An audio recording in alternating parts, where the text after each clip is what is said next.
Hello, YouTubers. This is an update on how this self-charging battery is made. I'm going to put one together so you'll know how to put them together. You can improve on them as you go. This case I'm using is a cosmetic case. And there's a little hole right in the center there.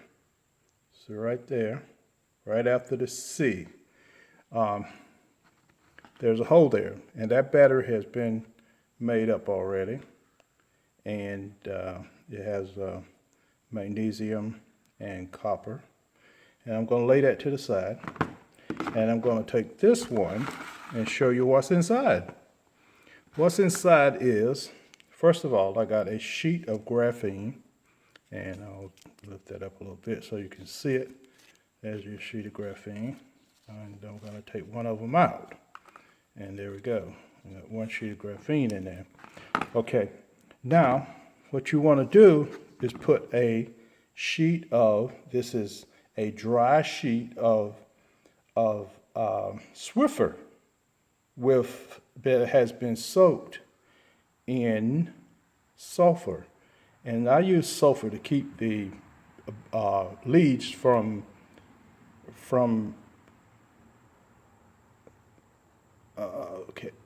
keep the leaves from eroding. Salt makes them erode, so I use the sulfur to keep them from eroding.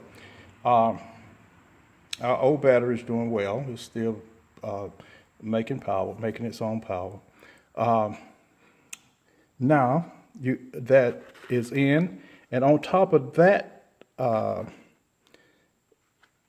sulfur sheet, you want to put your lead back in. And here we go. We're putting it back in now. You want to put your magnesium on top of the next sheet like that. Right. Okay. There you go. Now, you want to take this another sheet of graphene. This is the same graphene that I sell on eBay.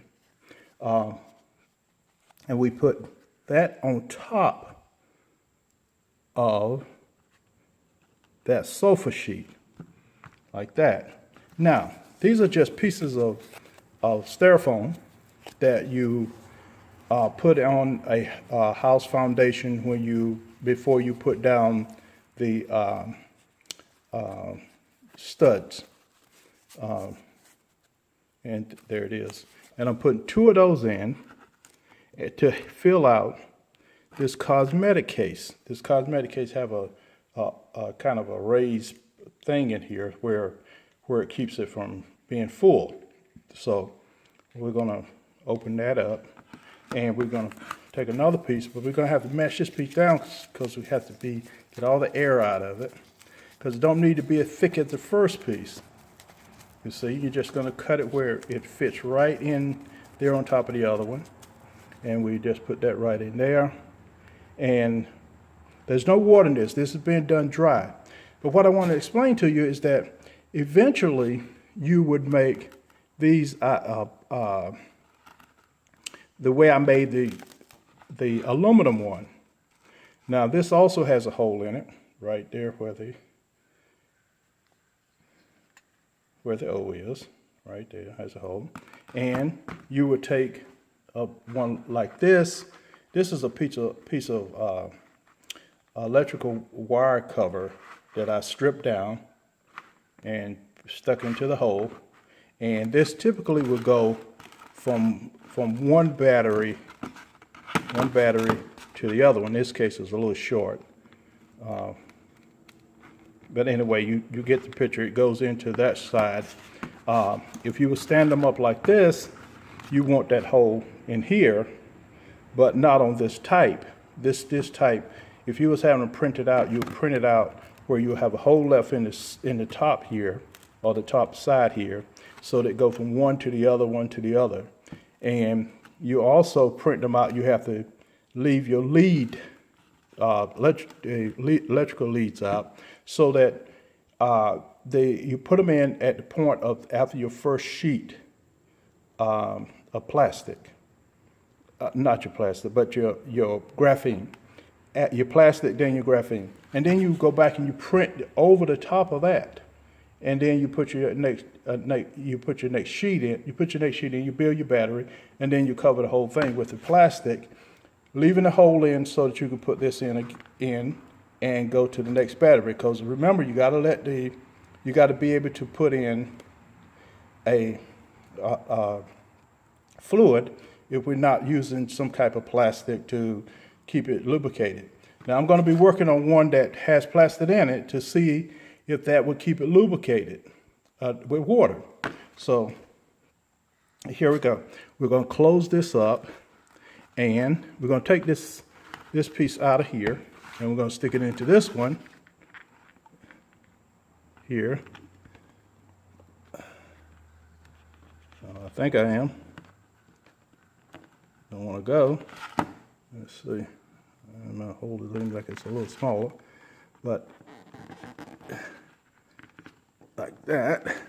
Got it in. Okay. Now, you take a syringe. Typically, you want to take some hot glue and seal these off. Here, here, here, and in the back. You want to get that sealed off. But I'm taking a syringe and I'm putting in just plain distilled water into the battery. And it's backing up on me.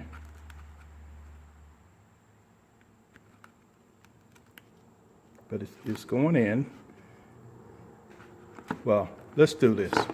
Let's take this out for now, since it's, and go into it this way. Put it in, right into the membrane, and let that settle over the battery to wet the sulfur. And once they get wet, we can now check to see what kind of voltage, because it's immediately start making voltage and hydrogen. Now, if you want to test to see if there's hydrogen in your battery, all you have to do is, once it start making, is put a match right there, and you hear popping, and you'll know that you're making hydrogen.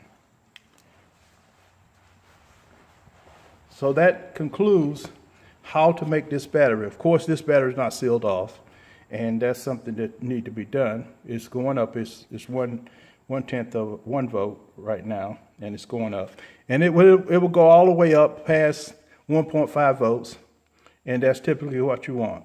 This has 1 milliamp. You say, my goodness, 1 milliamp. Well, 1 milliamp with a very thin cell, as you can see, the whole cell is not even thick as that.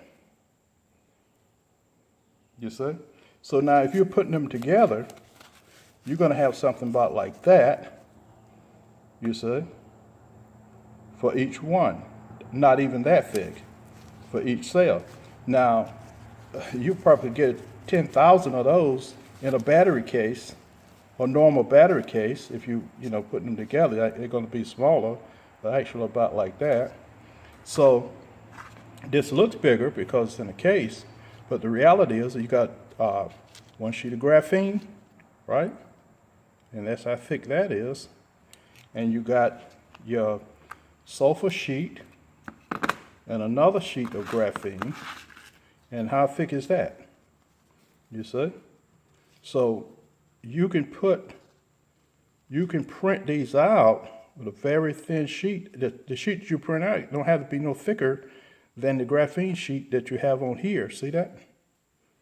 That's all the thick that it is, and it has to be tight. Now, of course, the two leads, and they're not much thicker than the graphene sheet. So there you have it. Got stuff on my hands that'll wash right off, and it's not dangerous. A matter of fact, it's healthy in some cases. This is all for now. Thank you very much for watching, and that's how you make a self-charging battery. And it will continue to charge on up, as you can see. And once it get up to its normal voltage, it will maintain that voltage. Goodbye for now.